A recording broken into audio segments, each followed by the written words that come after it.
YTBC. This is your boy Coach Shelton Harrison.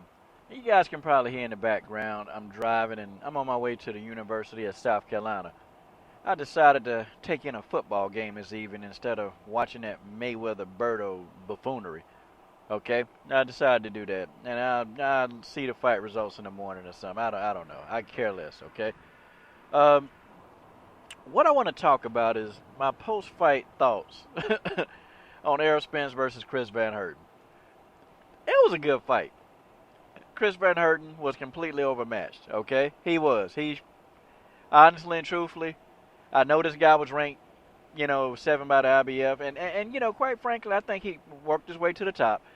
I just don't think this guy was on any kind of level with Errol Spence. I mean, no, the guy couldn't do anything with Errol Spence. Errol Spence just went in and played with this guy, and then got him out of there in the 8th round. I mean, Errol Spence was beating him up. Just beating him up, beating him like he just. I don't. Errol Spence was beating the piss out of this dude. I'm talking about beat the living piss out of him. Okay, and that's just the way that is.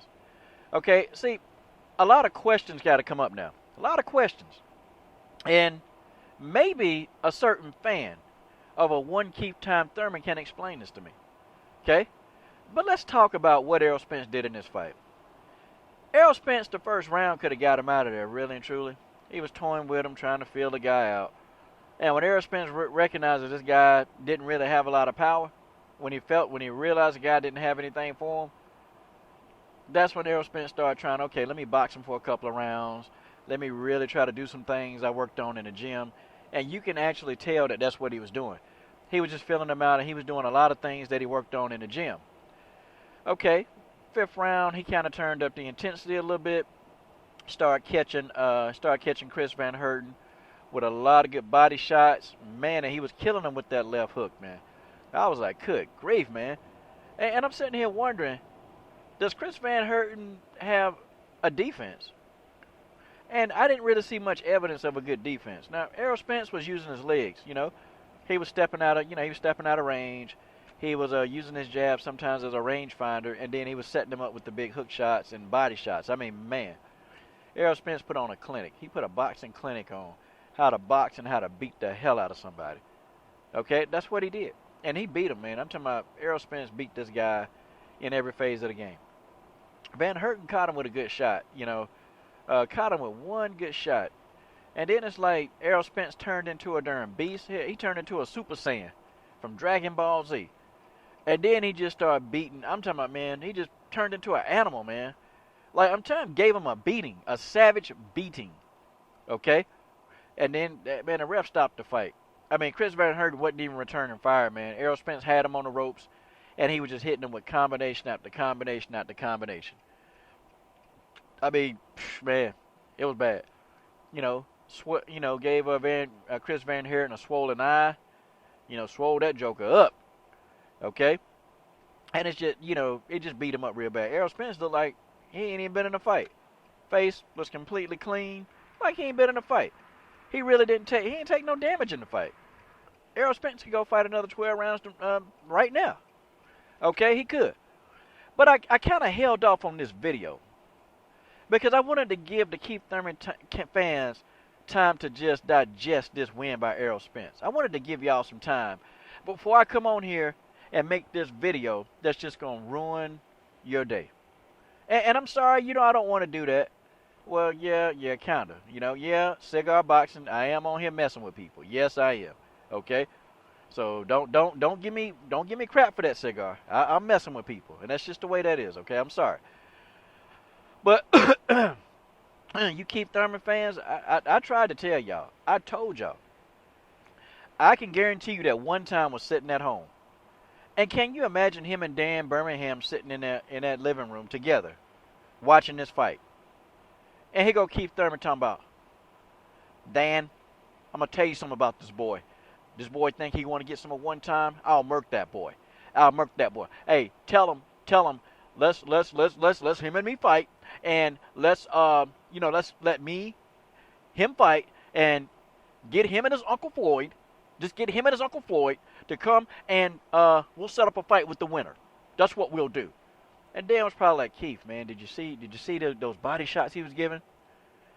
Dan, Dan, I'm not worried about no Errol Spence. I'll murk that boy. I ain't worried about him. Okay? I ain't got no worries about that boy. But Keith, did you see those body shots?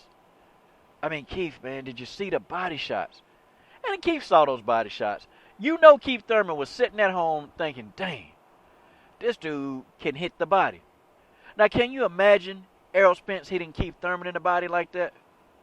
Can you imagine that? I mean, what do you think would happen if Errol Spence caught him to the body like that, like Louis Collazo did? You see, I know people thinking, man, why you don't like Thurman?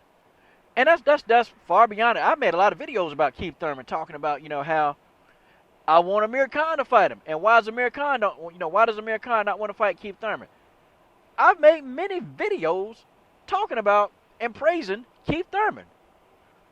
But I can't praise Keith on this buffoonery. I just can't do it.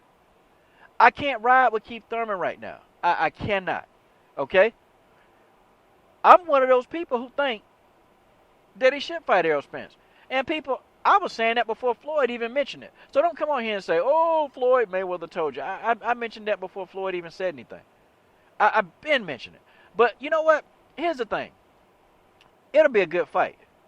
Hands down, it'll be a great fight anyway. But see, people, y'all are kind of like, oh, well, Errol Spence ain't ready. Errol Spence hadn't fought anybody. Who? Okay. See, I'm finna make you detract what you just said. So, let's talk about Chris Van Heerden's resume, okay? Basically, he was ranked number 7 by the IBF. Well, he's not anymore now. He was actually ranked ahead of Errol Spence. He was actually ranked ahead of Errol Spence, okay? And I really think that he was ranked number 15 by the WBA or the WBC. One of those two organizing bodies. He was ranked 15, okay? This guy has never been stopped. He's never been knocked down or knocked out in his career. Now, you will say, but yeah, that's because Van Heerden hadn't fought anybody. And I will concur with you. I'll concur with you. Okay, I will. So, if he hadn't fought anybody that couldn't stop him, knock him down, or knock him out, then what does that make Errol Spence? So that means that Errol Spence has to be somebody. Errol Spence has to be somebody to do those things to him. I pretty much plead my case right there. I end my case. That's it. If Van Heerden didn't fight anybody, that means he just fought somebody. And that somebody did what nobody couldn't do. And that's knock him out. Knocked him down twice. Put him on the canvas twice. And then got him out of there. Errol Spence was the only one to do it. So in my book, Errol Spence is somebody. I know people say Errol Spence need to take him another fight before he fight the big dogs. Forget it. Errol Spence is ready. Errol Spence is ready. You can see his defensive-wise, I thought he did well. He was stepping out of range. I think, though, one thing that I think that Errol Spence could improve on, I think Errol Spence can maybe slip a punch just a little bit better instead of always stepping out of range. Because you can actually slip a punch and then get off a good counter after you slip a punch. I think if he start, slipping punches instead of, versus just stepping back out of range sometimes, I think that he can have a lot more success in his knockouts. Okay, because I've seen a lot of good fighters get knocked out because another fighter slipped the punch and countered him. I can see that. But really and truly, Errol Spence had a complete game. He boxed when he needed to box, and he fought when he needed to fight. And he got up in this guy's chest. I mean, man, he was just doing everything. And people saying, I don't see what's special about Errol Spence. Well, for those of y'all that can't see what's special about this guy, why don't you go take your great-great-grandmother's glass eye, put it in your eye and look so you can see. Or get your head out of your butt and stop looking through a glass belly button. How about you stop doing that? Because Errol Spence is going to be the future of boxing. Along with Keith Thurman. And I put Keith Thurman in that upper echelon.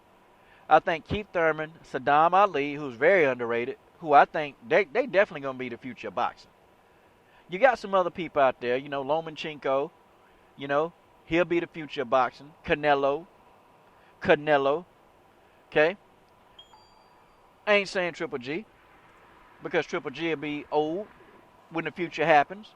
These guys will still be pretty much in their prime. Okay? The future of boxing. And I'm saying, y'all, Deontay Wilder, This is the future of boxing, and I like the way it's going. I like the way it's going. Okay? But I know Thurman. I know he was watching. I know he was watching this fight. And I know you Thurman fans. Let me hit you with this one. What do you think he gonna do when he take a good body shot from Errol Spence, Thurman fans? I know y'all was like, dang. I know y'all was like, God dog it. Errol Spence, he a good body puncher. I rest my case on that, y'all. I'm sorry, Errol Spence, congratulations. Congratulations. You know, you about to be on a launch pad soon. Get you another good fight. I still think you should have called Keith Thurman out again. On national TV, you had your chance. You should have called him out. Or you know what? Not even Keith Thurman. You should have called out Showtime Sean Porter Showtime Kenny Porter. My fault. Okay? Because you know he don't want to fight you. Okay? You should have called him out. I'd have called out Showtime. Okay? Should have called out Kell Brook. All these old divas now. Guys turn into a bunch of divas in the sport of boxing. This is your boy, Coach Shelton Harrison. I'm done.